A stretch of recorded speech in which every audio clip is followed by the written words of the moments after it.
Hyderabad Panjagutta central వద్ద cinema theatres ఉద్యోగులు నిరసన చేపట్టారు. కార్మిక చట్టాలు సక్రమంగా అమలు చేయాలని ఈఎస్ఐ పీఎఫ్ కల్పించాలని వారు డిమాండ్ చేస్తూ సినిమా థియేటర్స్ కార్మికులు పంజాగుట్ట హైదరాబాద్ సెంటర్ వద్ద నిరసన చేపట్టారు.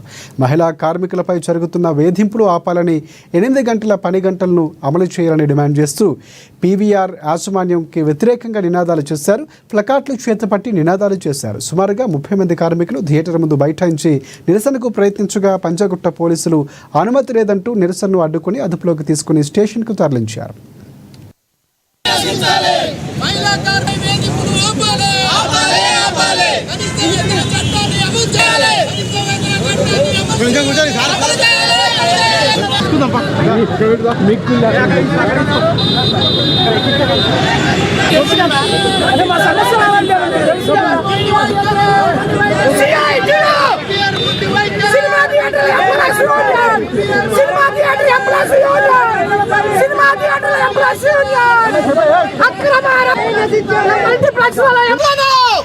మాట్లాడు